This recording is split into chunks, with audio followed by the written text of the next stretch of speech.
Encore un podcast qui, je pense, devrait beaucoup vous plaire.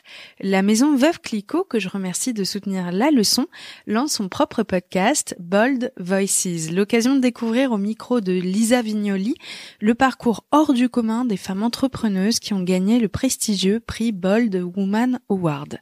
Par un biais vraiment plus intime que la plupart des podcasts d'entrepreneuriat, et ça me plaît vraiment. Si je vous dis que les 2 premiers épisodes, par exemple, font parler Céline Lazorte, qui a fondé Litchi à tout juste 25 ans en pleine crise économique, et Nathalie Bala qui a repris La Redoute alors que personne n'y croyait. Ça vous donne envie d'aller écouter, n'est-ce pas ? Ouais, j'en étais sûre. Bold Voices est dispo sur toutes les plateformes d'écoute. Merci Veuve Clicquot. Allez, c'est parti pour l'épisode.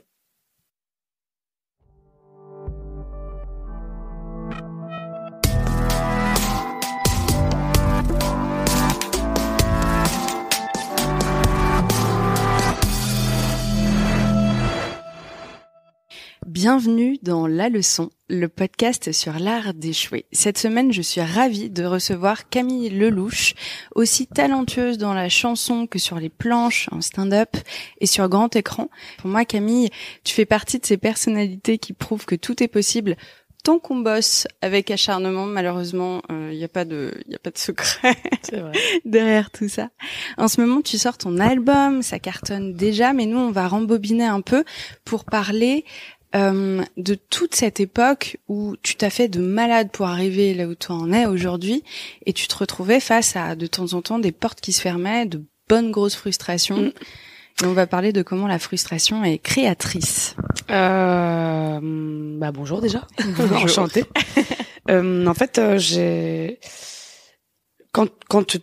si on retourne à cette période, quand tu veux absolument faire quelque chose, en tout cas dans le métier, dans le milieu artistique, et que tu te rends compte que les portes ne s'ouvrent pas, t'es frustré, et surtout quand tu travailles beaucoup pour ça, mais en même temps à côté il faut bien que tu puisses manger. Il faut bien que tu aies un métier alimentaire.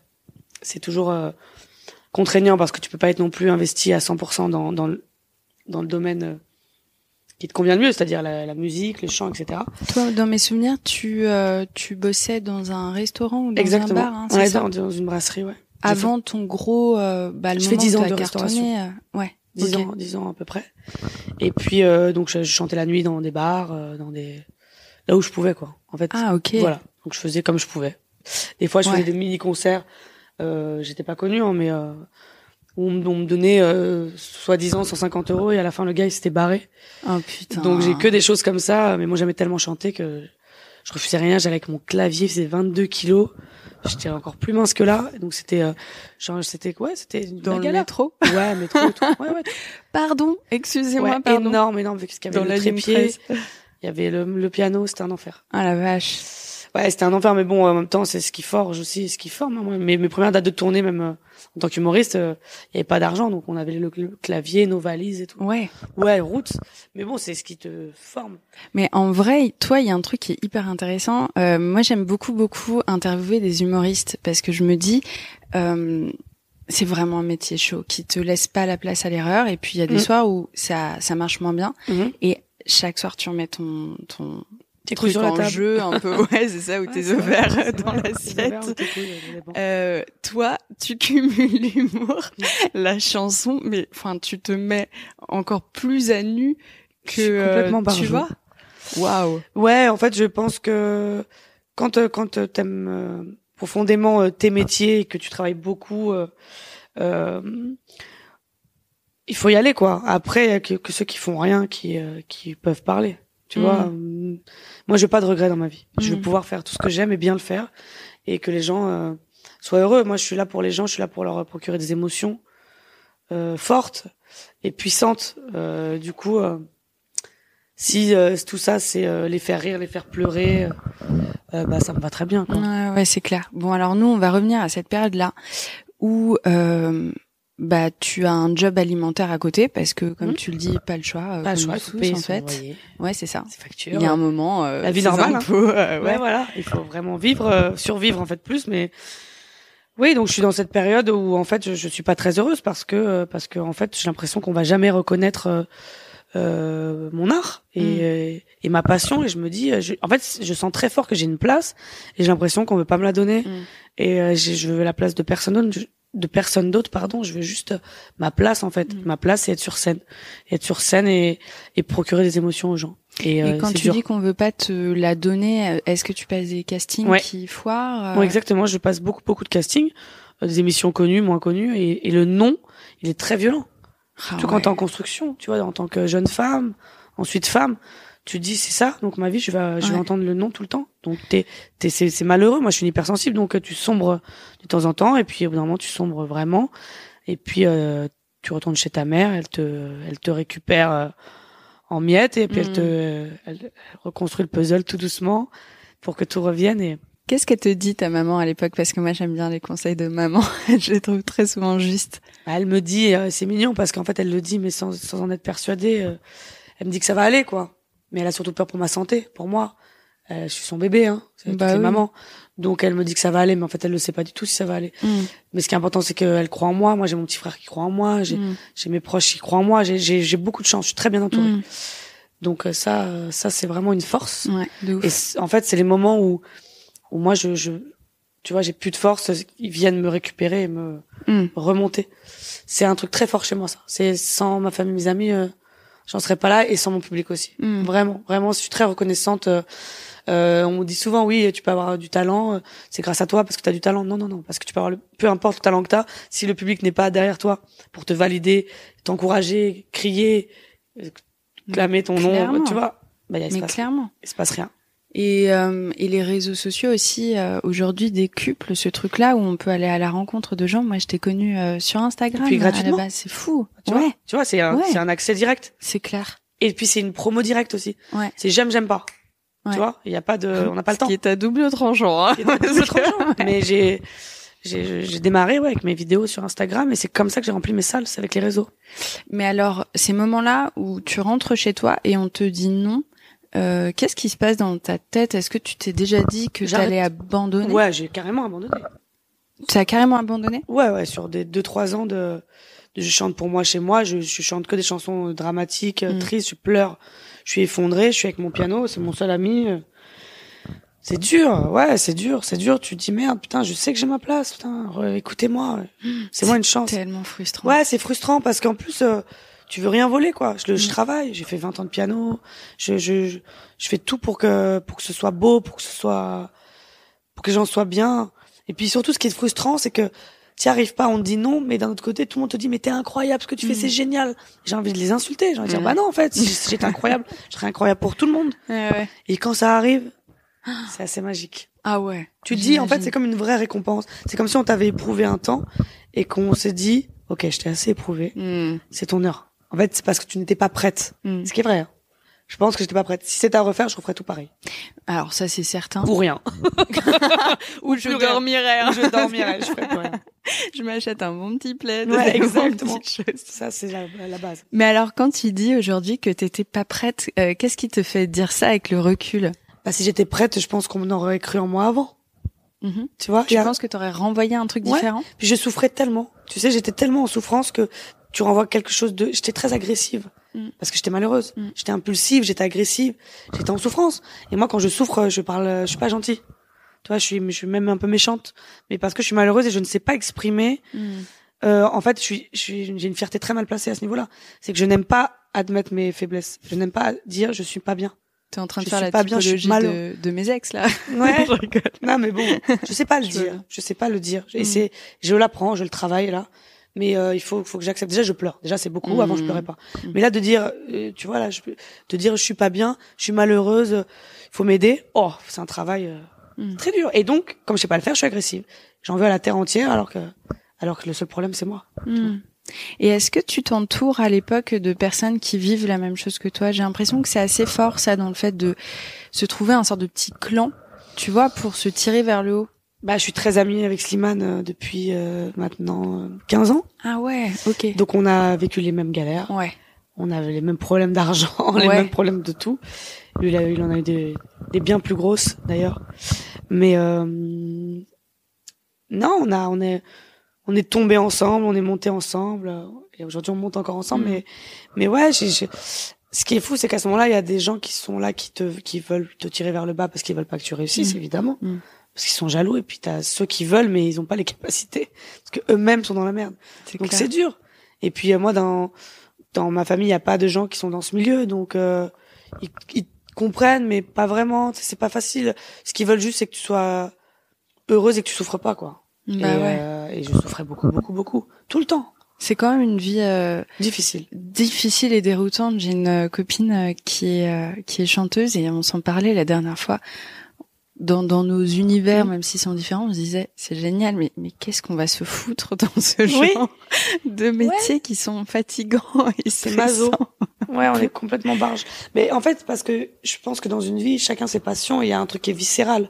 C'est-à-dire que sans ça, on est malheureuse ou malheureux. Et donc moi, si je fais plus ça demain, je sombre.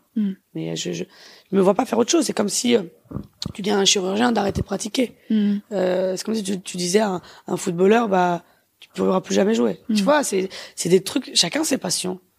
Voilà, il y en a c'est le sport, il y en a c'est la musique, il y en a c'est la médecine. Enfin. Et alors toi, quand la roue tourne, c'est au moment de ce long métrage, ou alors est-ce qu'il y a un élément déclencheur avant ça?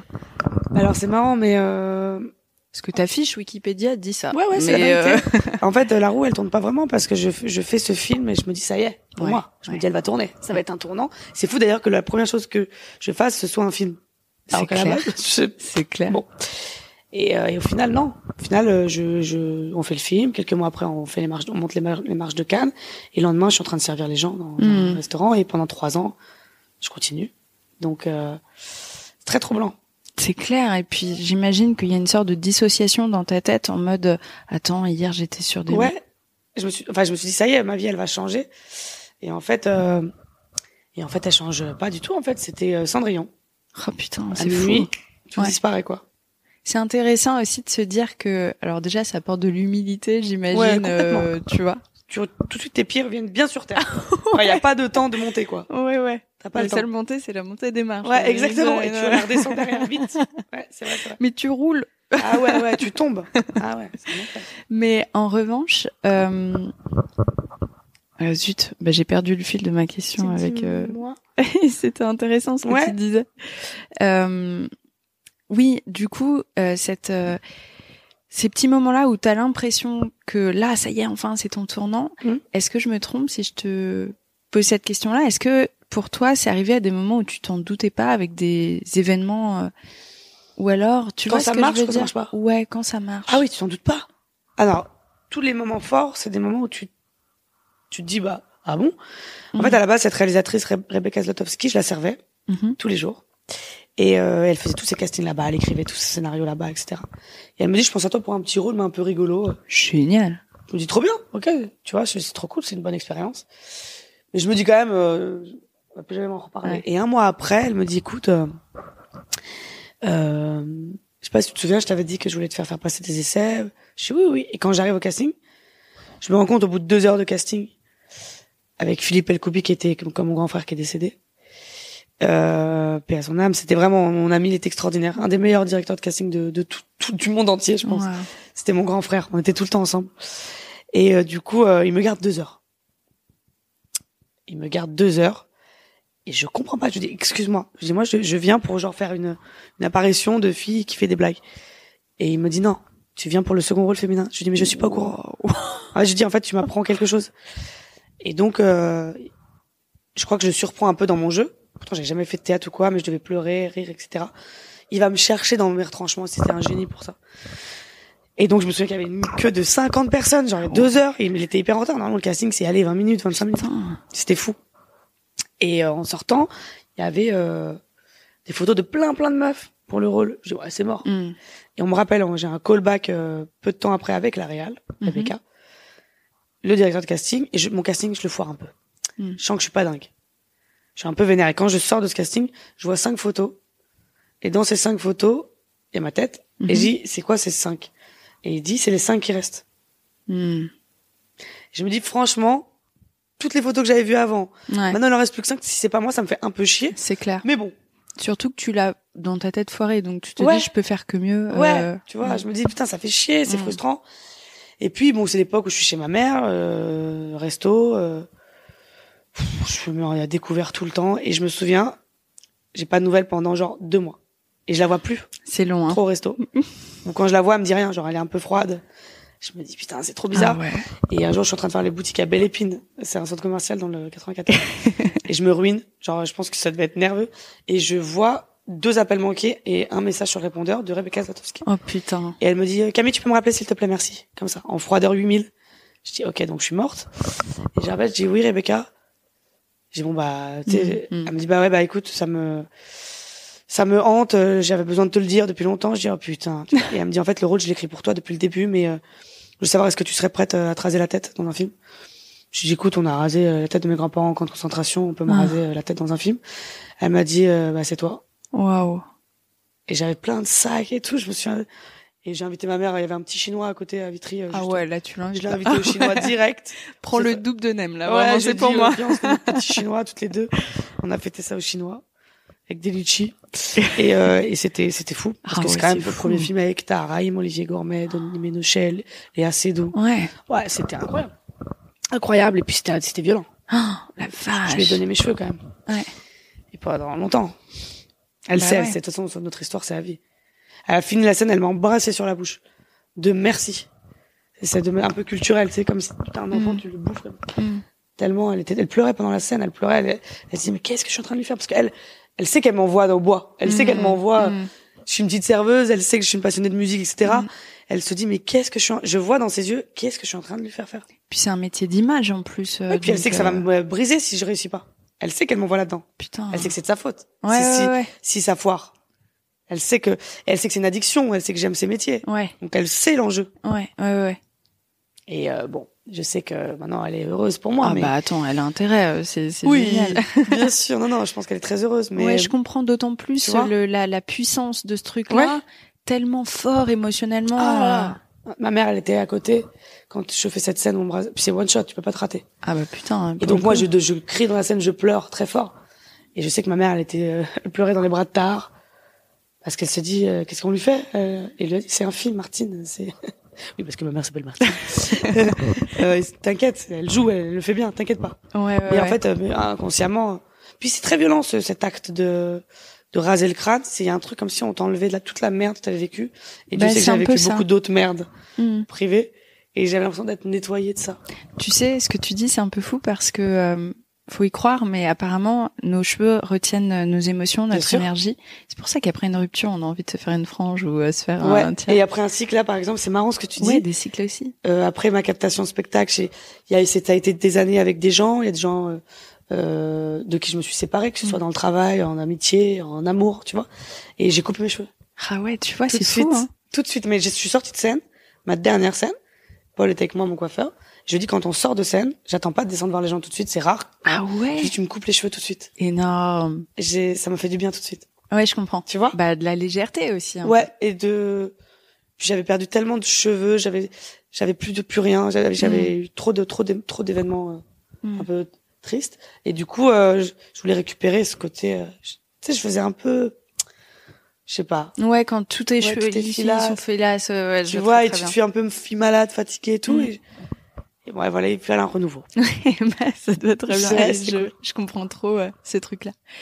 Et du coup, durant cette période où t'es un peu entre deux, où tu viens de faire un truc de fou, mais tu retournes à une vie avec des gens qui peut-être peuvent pas trop comprendre un peu ces deux trucs.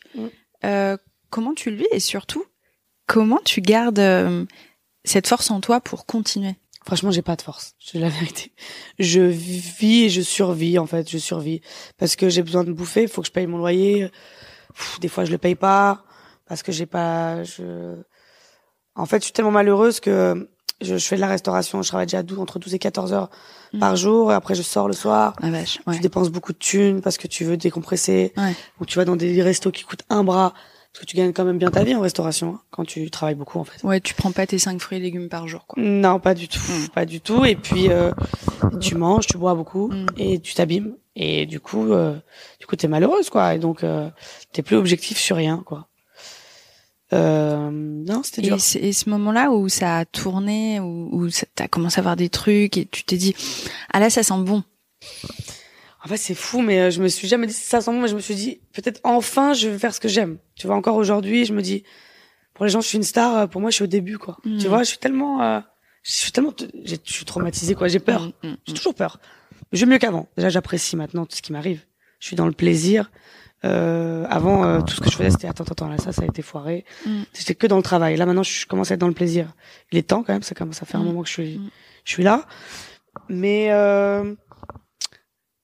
ouais, c'est dur. C'est dur, mais aujourd'hui, ça va. Oh, mais oui. Bien ça va sûr. très bien. C'est juste qu'on a toujours peur. Puis, je veux tellement, je veux pas partir encore, quoi. Ah bah attends, Non, mais t'en tu es vois. qu'au début. Mais je vois très très bien ce truc de l'échelle où genre les gens ont l'impression que Ouais, t'es au monté en haut. sommet. Non, les gars. Pour vous, tant mieux. Mais dites, mon sommet, il est pas là. Hein. Mon sommet, il est plus haut. Et On va terminer là-dessus en parlant d'aujourd'hui. Qu'est-ce que t'as envie de dire à la toi qui en sort d'attente un peu permanente de mais quand est-ce que ça va se décanter et quand est-ce que ce sera mon tour, tu vois? de avant. Ouais, Moi, qu'est-ce que t'as d'avant. envie de lui dire? Bah, j'ai envie de lui dire, lâche pas parce que ça va arriver. Ça va arriver tard. Vraiment tard. Tu vas mettre beaucoup de choses de côté, mais au final, tu seras heureuse parce que tu vas faire ce que t'aimes. Et tout ce que t'aimes en plus. Pas qu'une chose. Tout ce que t'as voulu faire, tu vas le faire. Et tu vas bien le faire. Et les gens vont t'aimer dans tous ces domaines. Donc lâche rien. Lâche rien et j'ai l'impression qu'il faut lui donner un peu d'amour à cette oui. Camille. Oui, c'est vrai. Parce beaucoup d'amour. Ce mot revient beaucoup. Ouais, beaucoup d'amour. J'ai besoin de beaucoup d'amour parce que j'en donne beaucoup. Et donc, quand tu donnes, si tu reçois pas, tu te vides. Donc, j'ai besoin qu'on vienne combler ce vide. Et qu'est-ce que tu voudrais dire à quelqu'un qui a envie de tenter la même chose, mais justement qui est effrayé par ça? Parce que, tu sais, dans les messages que je reçois, en fait, la première peur, c'est la peur d'échouer. Donc, souvent, on n'ose pas aller Si on a au bout peur de d'échouer, on ne ses sait idées. pas si on n'essaye pas. Moi, j'ai envie de dire à ces gens-là, déjà, il faut y aller parce que sinon, tu auras des regrets. Et les regrets, c'est triste. Et surtout, travaille. Toujours. Tout le temps. Faut travailler. Il y a pas de secret. C'est beaucoup de travail, un poil de chance. Mais pas énorme. Moi, j'en ai pas eu beaucoup.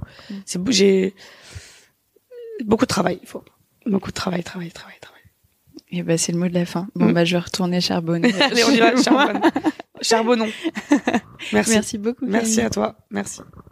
J'espère que cet épisode avec Camille Lelouch vous a plu, vous a intéressé, vous a donné envie de partir à la poursuite de vos rêves. Cet outro va être plus simple que d'habitude. J'aimerais juste apporter mon soutien à Camille Lelouch.